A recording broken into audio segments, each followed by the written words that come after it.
Hello gems, Leah from Red Emerald Yoga. Today we're here doing an unboxing and review of Divine Nature Oracle Deck and Book Set. This deck was written by Agni Solons and the artwork was done by Greg Spalenka. So this is a US Games publishing deck. I really like the box. It's nice and spot glossed. It's a little crushed over here. You'll notice that this deck is not in shrink wrap. This is a deck that I purchased used, but it's in really good condition. So on the back, it says, "Can you remember who you were before the world told you who you should be? You were born golden, and the earthly experience of humanity conditions you to believe you're made entirely of earth. But no matter how much encasing the world has put on you, nothing can change your divine nature, golden, radiant, valuable." This 44 card oracle deck is like phoenix fire, melting away all that does not belong to your divine nature. The 100-page book is full of feathers, of insight, and talons of badassery. You don't need to rise from the fire. You are the fire, both divine and natural, a treasure beyond your wildest imaginings. It's time that you spent it. Oh my gosh, I love that. I've actually had this deck for a very long time. This was part of a large order that, well, not this specific deck, but I did order this deck through magic.com originally. And then there was a delay with my order. And for whatever reason, I don't remember, there was like this one and a couple of other ones. I ended up just canceling the order through Magic because it was taking forever to ship. And so I was able to find this used in like new condition or very good. I really don't remember, but I got it at a really good discount and I was like, okay, cool. So I canceled the one through Magic and I got this one, but I just have not opened it up yet. It's just been in my box waiting. Okay, so it says on here on the cover, it's really pretty. It says, "Nature isn't just a place out there. It's also a place in here. You are related to elk and deer, butterfly, gazelle, and tiger. The mountains live in your bones, the rivers in your veins. Wild flowers grow along the chambers of your heart. You weren't born to pay bills and die, distracting yourself with the secondary satisfactions of mortgage and car and happy hour. Your soul is a forest full of stories of the moon whispers late at night. Indulge your own nature and re-wild your life." I love it. So it's got this pretty little sage green ribbon here. The guidebook is really pretty. It's got like a buttery rose petal finish. Very pretty. The binding is really nice on this book. So, Divine Nature, an introduction. Every human life faces a daily challenge to embody our mammalian humanity with all its needs, wants, power, and vulnerabilities, or to inhabit our divinity, accessing the radiance of the I Am as it lives in us, through us, as us. There is a bridge between those two conditions, constructed of compassionate awareness. For our purposes here, we will call it presence, and acknowledge it as the passageway between your humanity and your divinity. As humans on planet Earth, nature is our home, but your own nature, as nurtured through your golden spirit and your evergreen human heart, is the primary ecosystem home you reside in daily. At any given moment, whether you're in curiosity or crisis, or even celebration mode, you are either experiencing your human longing, your spiritual belonging, or walking across the bridge between the two.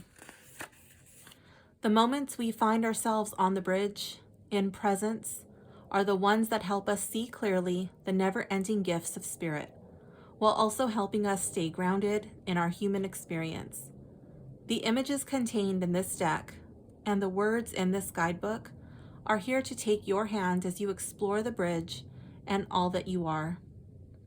There is a story of an ancient monastery in Thailand called the Temple of the Golden Buddha, which housed an enormous Buddha figure made of solid gold.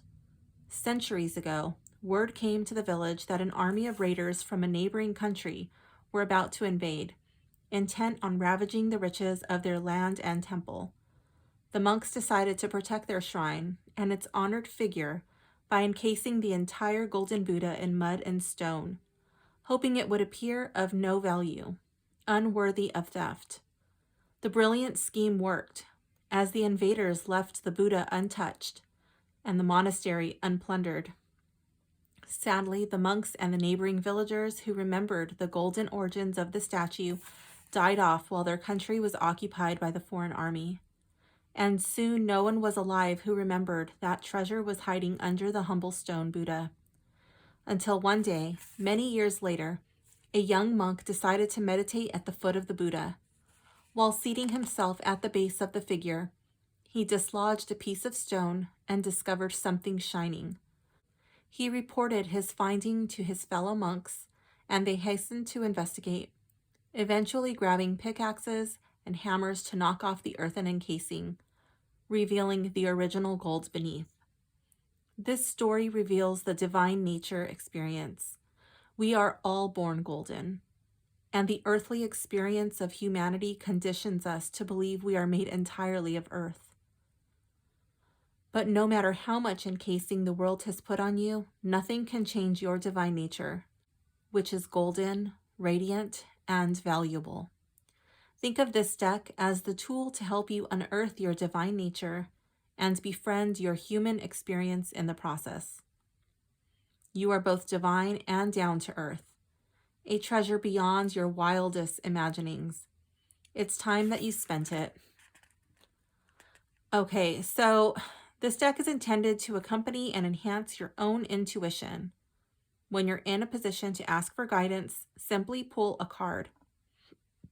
So this deck is meant to be used like one card at a time, daily inspiration, a daily thing to meditate on, to journal on. It can also be used at the end of a tarot reading. Okay. All right, so I love that it's in color.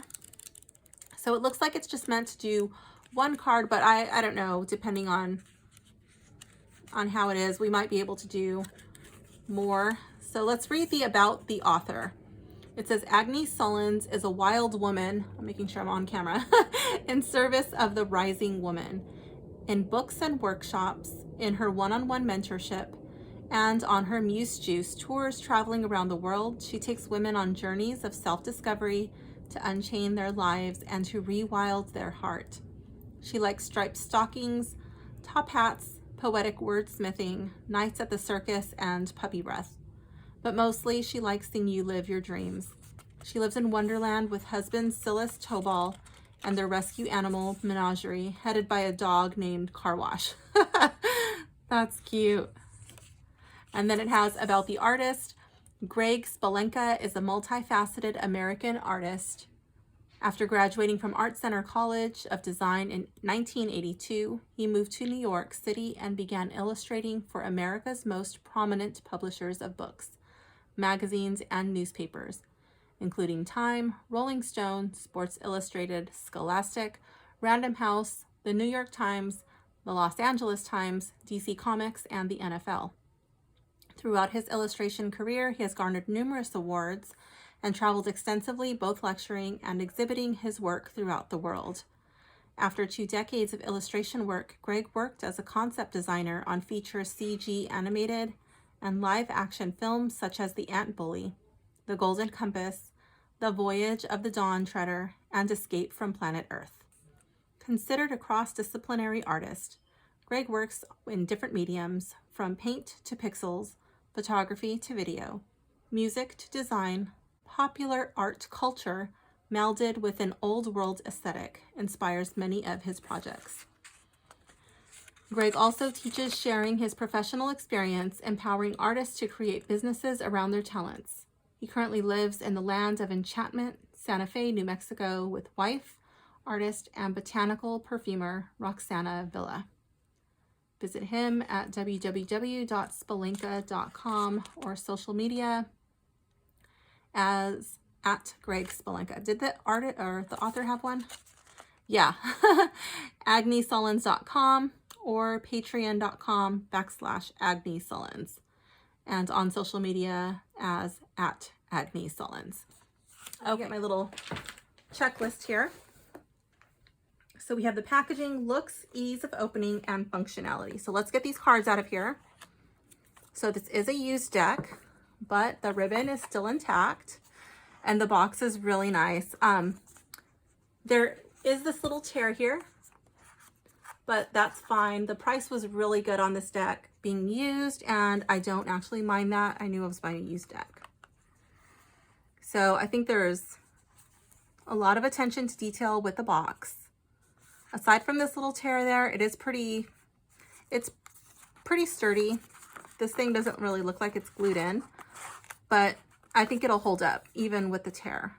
And if I wanted to, I could always tape it to make it a little bit more secure. But I want to point out the styling, this little curved thing right here. I think that's really cute. I think there's a lot of detail on this box. It's very beautiful. So I will keep it in the box. Let's check out, I did not do this on the guidebook when I had it out.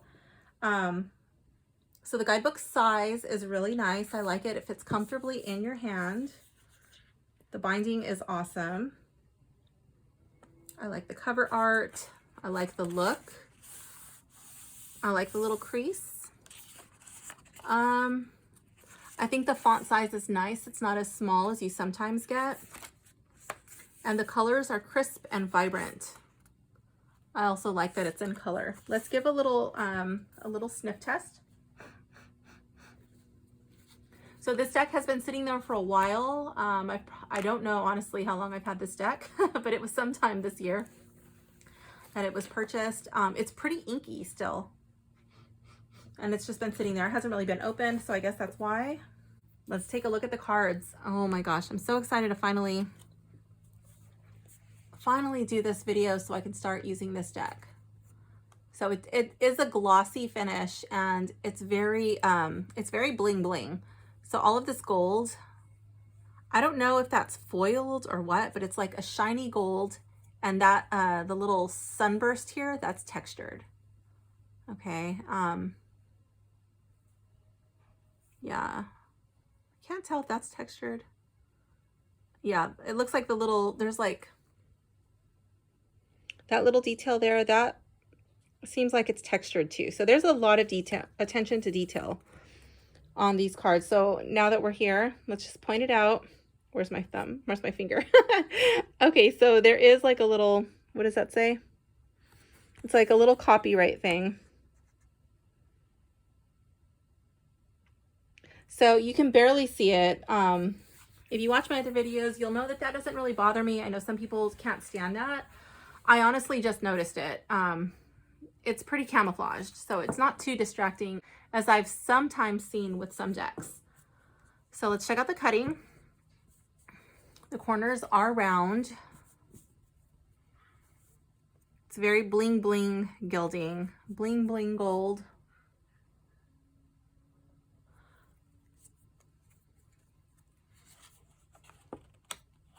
There is a slight lift because it's such a shiny card. It's like almost, I guess the finish, it's almost like a plasticky feel, and it does lift on the side. So with shuffling, like a bridge style shuffling, the rifle shuffle, that probably will be a little uncomfortable. I don't really like the way those feel. It kind of like digs into your hand if you're using it a lot. Probably have to stick to like an overhand shuffle, but it's really pretty. So let's go into, let's give a little quick sniff. Inky, but it smells kind of good. It's like a soft inky, and it's not overpowering. It's really nice. Okay. Actually, let me just put these here. These are slippery. These do not stick. Okay. These will probably get fingerprints. I like this first one. It says Face Your Dragons. I love it. Just like this ethereal vibe to it, with her bathing in the river, and then this dragon just coming.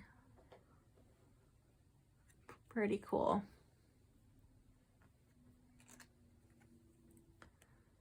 Radiate self-compassion.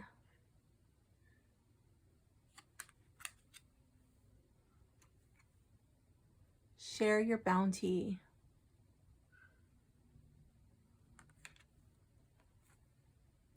Answer the call.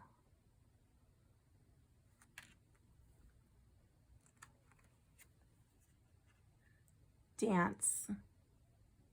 I really like the artwork on these cards so far. I mean, I'm only card 5. And I really don't remember this deck. It's just been sitting there for so long. Card 6, rewild your life. Unmask your darkness.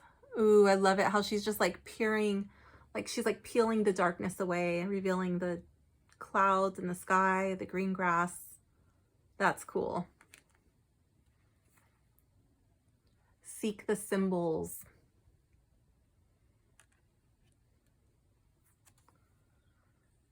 Garden the heart. That's neat. I love it. Listen to your muse.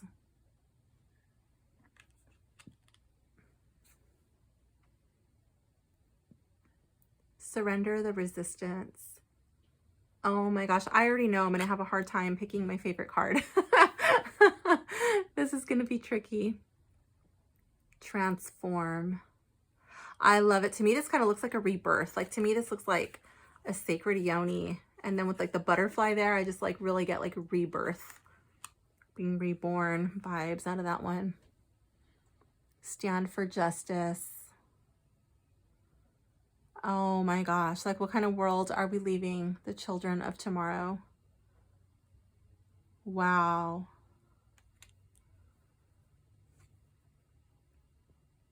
Embrace enthusiasm.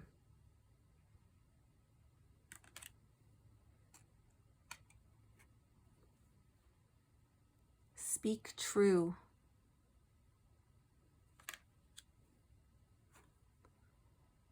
Get carried away.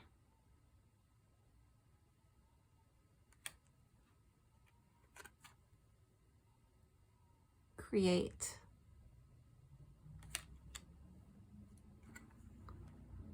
Twirl. I love it.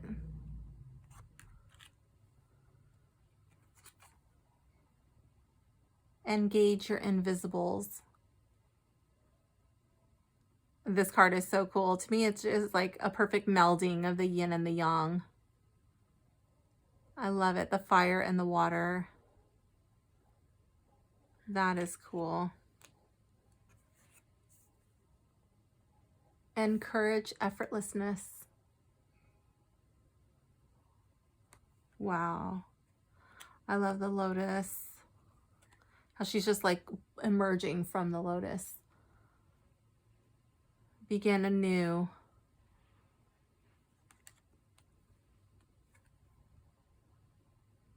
Alchemize.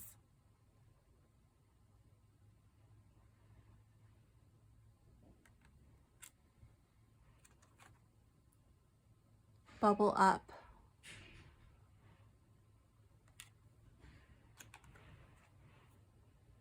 Reveal the lies.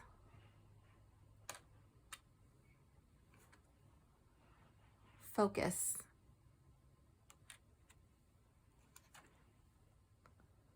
Call on courage. That's a powerful image.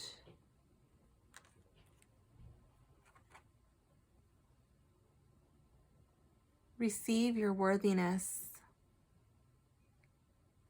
Oh my gosh, and then it's just like this being coming down and delivering truth. That's cool. Establish sanctuary.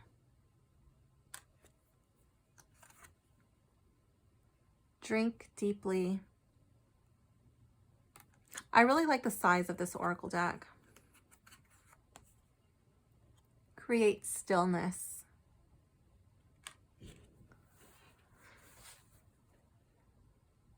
Navigate with heart.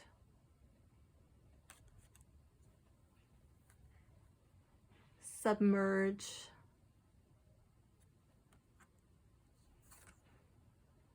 reclaim innocence. That's pretty. What is that? Oh, it's like it looks like hair, but it's like long feathers on a bird. Like I can't tell if it's like holding her, the hair, the feathers, or she's like holding it. I don't know. I have to read the guidebook, but it's really cool. It kind of reminds me of, what's that dog's name? The hairy dog from the Never Ending Story. That's kind of the feeling I get from that card. Falcor, or I don't know. Own your power. It's beautiful.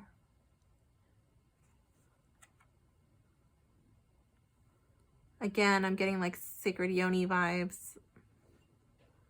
Like you have the power to create something beautiful. Court, the divine feminine. And it's like, you have the as above, so below, the yin and the yang.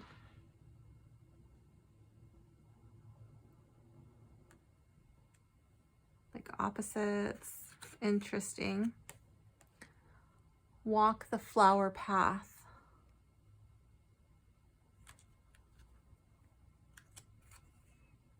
Hold your ground. Oh my gosh, this is a beautiful dragon.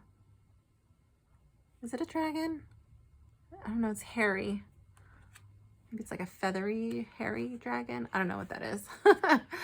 Honor the ending.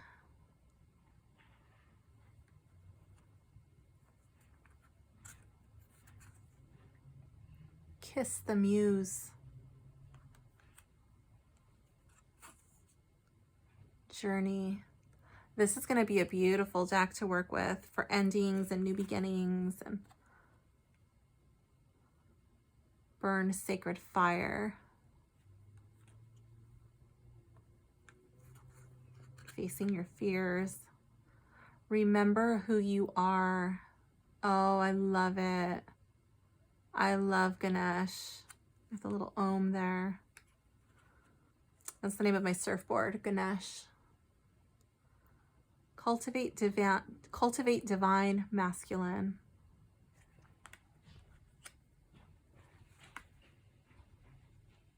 Embody grace. Oh my gosh.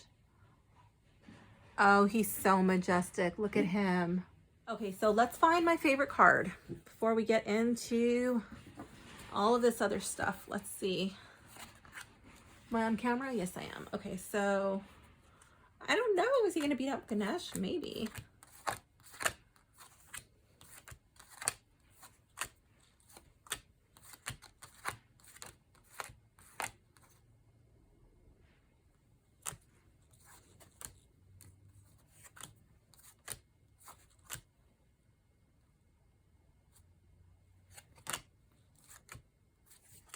Oh my gosh, there's so many beautiful cards.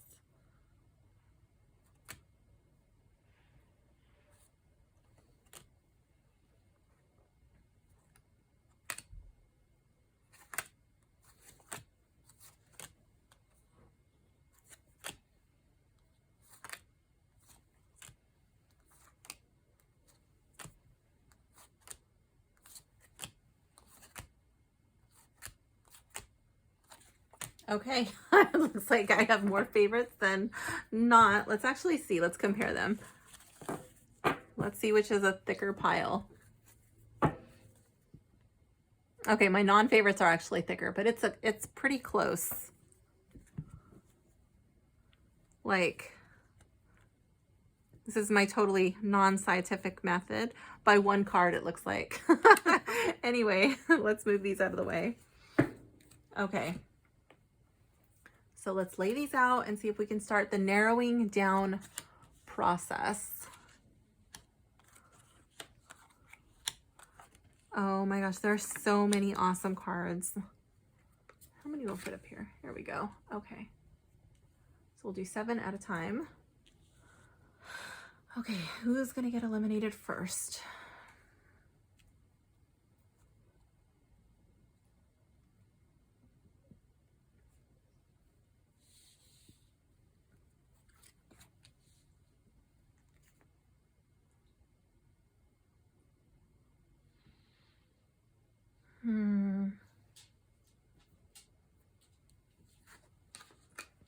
what is this, like the elimination spot? Oh, well, he's not getting eliminated yet.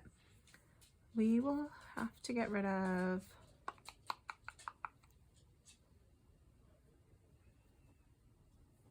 let's take out this one.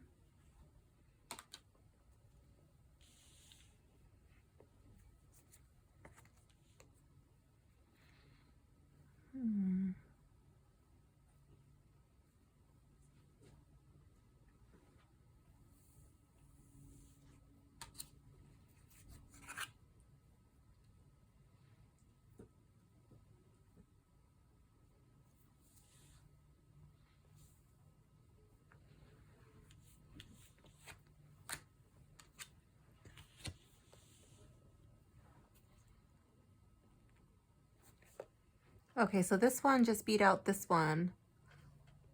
I don't know if it's going to beat out that one or not yet.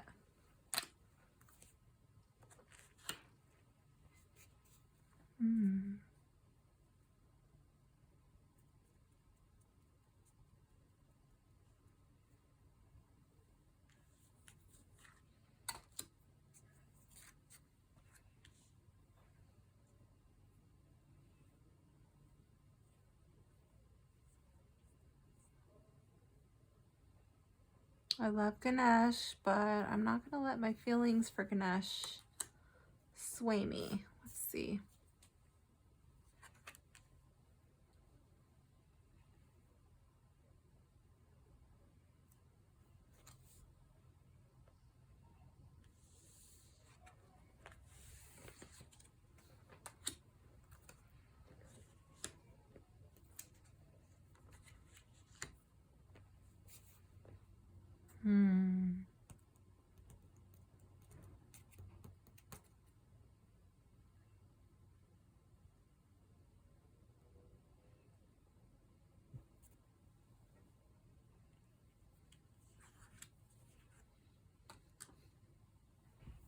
What is this? Bubble up. It's really pretty. I just don't know if it's going to be my favorite.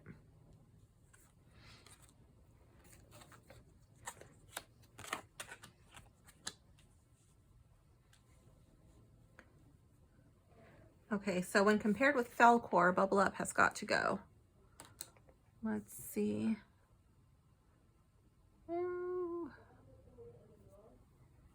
I really like this card. So I really like all of these cards.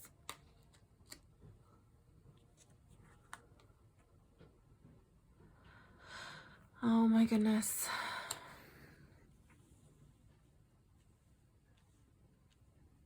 This is tricky. This is hard. These two are almost this, like, they're very similar for me. Like, they're different, but I get the same kind of vibe.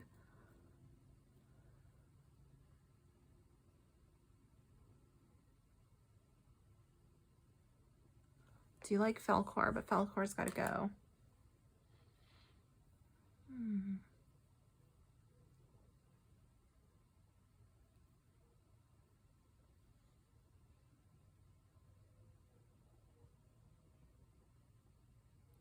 This one is just so beautiful.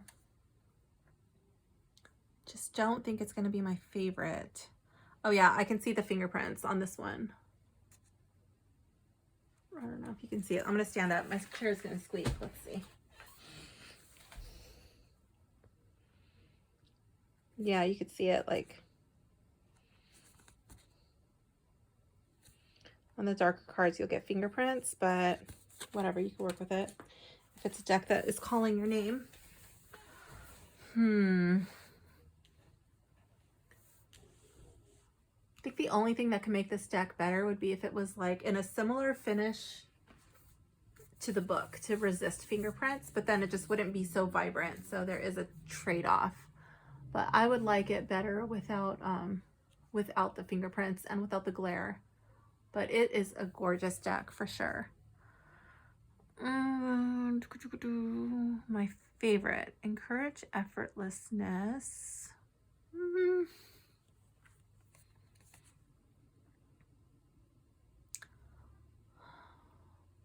It's beautiful, and I do like the feelings it evokes in me, but it's not going to be my favorite. It's going to be one of these two.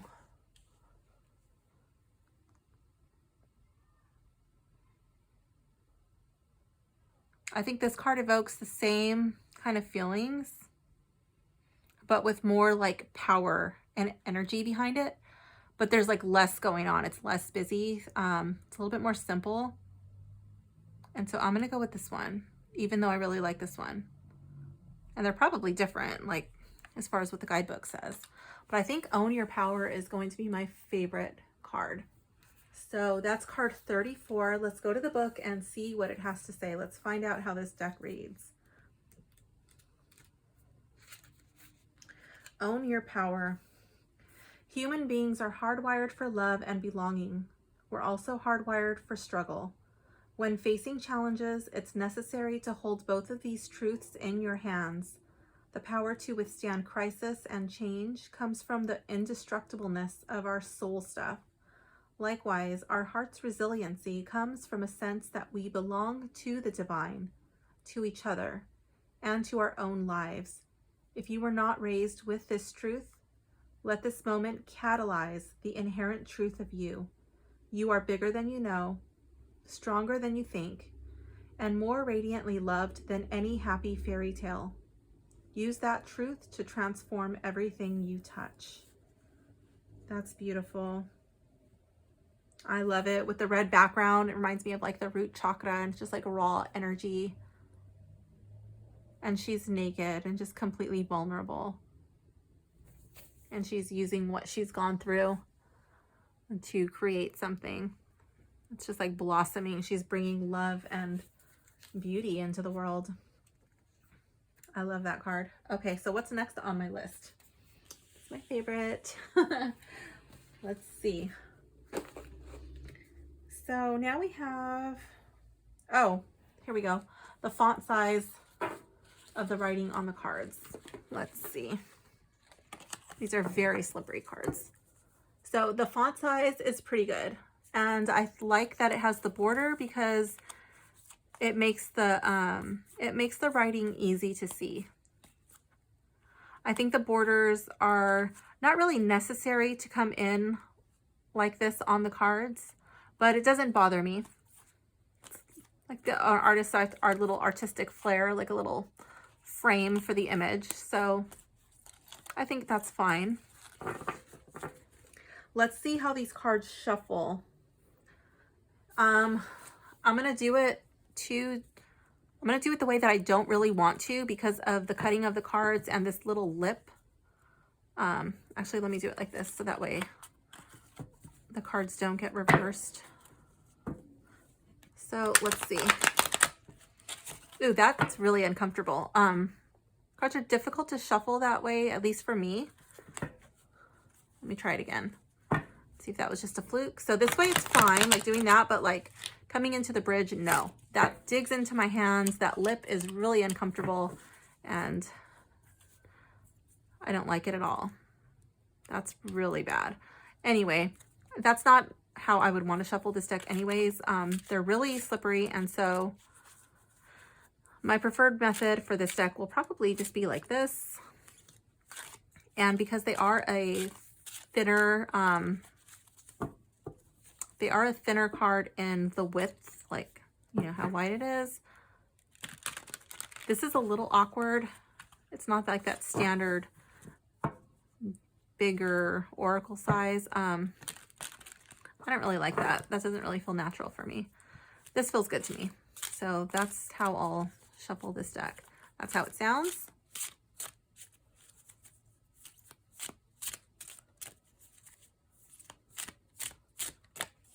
Okay. Let's see. Does it have a cohesive theme? Let's check it out.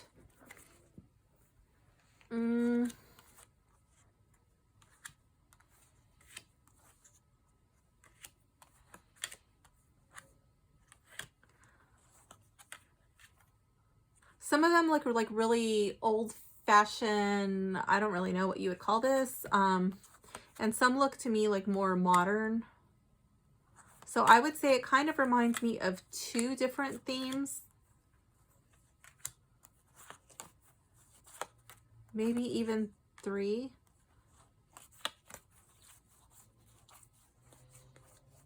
I don't really think it has like one cohesive theme, but I do feel like the energy of the deck kind of holds it together.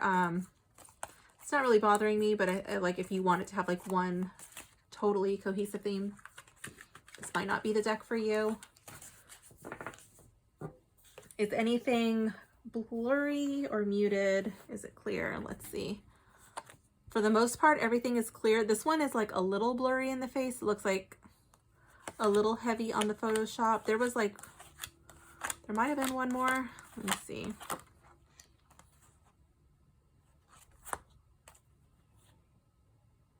Like, I feel like this one's a little blurry, but it's supposed to be like that. This is a little muted here by the lion's face. But it kind of looks like he's downloading energy from the universe, the cosmos, so kind of fits. This deer is a little blurry. The submerged card, I feel like it fits though. So yeah, there's like some cards that seem like a little soft. This one looks a little heavy on the Photoshop for me, but whatever. I mean, it's obviously Photoshop. So like some look like pictures of real people, and then this looks like a cartoon. So, you know, whatever. I still like it. Okay, so I'm going to pick two cards, and I'm going to be asking this deck. Oh, I remember I don't like it being shuffled that way. Okay, so we're going to be drawing two cards. We're going to be asking this deck the question, how can I bring more empowerment into my life today? So we're going to be looking at what we can do to bring more empowerment in, like what we can do, and then what is blocking us from feeling empowered. So let's see if like we can turn this, ooh, so okay, we have a jumper. I did not feel like any cards were going to jump out, but now that I'm actually asking a question, now we have two jumpers. So this might be a deck for those of you who like jumpers. This might be one of those decks. Okay, so how can I bring more empowerment into my life today? Here we have embrace enthusiasm. And what is blocking me? Hold your ground. Okay, so now we're going to go to the guidebook and see how this deck reads. And see if I can use this like a regular Oracle deck. So for the first question, how can I bring more empowerment into my life today? What do we have to do is our embrace enthusiasm, card 14. Let's see what the guidebook has to say. So here it says, the number of graces varied in different legends, but usually there were three. I don't know if I'm going to say this right. Aglaia, which was brightness. Euphrosyne, which was joyfulness. And Thalia, bloom. They are visiting you today. Let your heart revel in the sharing of its bright hope. Let your joyfulness dance along the spine of this movement. I like that. That sounds pretty. Let the joyfulness dance along the spine of this movement. That's awesome. And bloom. Bloom like you mean it, with wild abandon. Most people are breathing only a little and call it a life. Let the three graces expand your lungs and life with song. Follow their enthusiasm as well as your bliss. Enthusiasm literally means to be indwelled by God, the sacred source of all life. So that could be God, you know, the source. That could be your higher power, whatever. Whatever you believe in is fine, okay? Now is the time to unleash it and taste the sweet fruits of this wild grace. Okay, so that's how I can bring more empowerment into my life today, by embracing enthusiasm, allowing joyfulness, bloom, what was the other one? And brightness into my life. Reveling in the bright hope. Yes. living like you mean it with wild abandon, not worrying about what other people think about you. I love how they're naked here. And to me, it's just like, they're just showing the world who they are. They're literally, to me, it's like they're sprouting from the tree. Like they're allowing themselves to grow. They're allowing themselves to just show who they are, and they don't really care. You know, if you like it, great. Be a part of their life. And if you don't, great. Go be a part of somebody else's life. I love it. Now is the time to unleash and taste the sweet fruits of this wild grace. Yes, I love it. Here we go. Card number 2. What is holding me back from bringing empowerment into my life? Card 37. Let's see what the guidebook has to say about that. Hold your ground. This was one of the cards that I really liked when I was finding my favorite card. So let's see what it says. No is a necessary magic. Use it often to free the bound, liberate the oppressed, and honor the sacred within yourself. Do not be swayed by achievement, approval, or the secondary satisfaction of pleasing others. Think of your truth as a delicate being inside of you that deserves fierce protection. Once you have admitted the truth inside of you, it's time to embody it by speaking it and allow it to be protected by the ferocity of self-kindness. Oh my gosh, look at this dragon. That is the dragon, the ferocity of self-kindness. That is so awesome. To thine own self be true. Learning to hold our ground and protect our precious resources makes all our relationships more authentic, even if some of them die off in the process. And the secret irony hiding inside your willingness to say no is that it allows your yes to be more resolute and ecstatic. Yes, I love it. No is a complete sentence. Your no's do not need to be explained. They don't need to, you don't need to make excuses for them. Other people don't actually have to understand your no. It could just be like, no. Hold your ground. Stand by what you believe in. Do not be swayed by achievement. I know there's so many times that like, if you just go along with this, if you just go along with that, you'll be rewarded. But there's a time when you have to draw the line in the sand and be like, you know what? This is a line that I'm not going to compromise on. This is not something that I believe in, and I'm not going to go along with it just because you or everybody else are going along with it. I'm not going to go along with it to make you sleep better at night, to just feel like, oh, well, yeah, see, everybody else is going along with it. Hold your ground. Say no when it's appropriate. Say no when you mean it. And if you're not really sure, if you're still thinking like, you know what, I still might be swayed, my mind isn't entirely made up, then say maybe, or say I'm thinking about it. Don't diminish your no by allowing yourself to be talked out of it. Hold your ground. I love that. Okay, that's an awesome reading. I think that that's a great reading for the Conscious Collective. And if you found this reading today, let me know in the comments what you think about it. Do you think that this deck is only good for 1-card readings or as a 2-card reading like I just did? Okay, so that concludes today's walkthrough and review. I hope you enjoyed it. Please like, comment, and subscribe if you did, and I will see you soon. Thanks for hanging out with me. Bye, gems.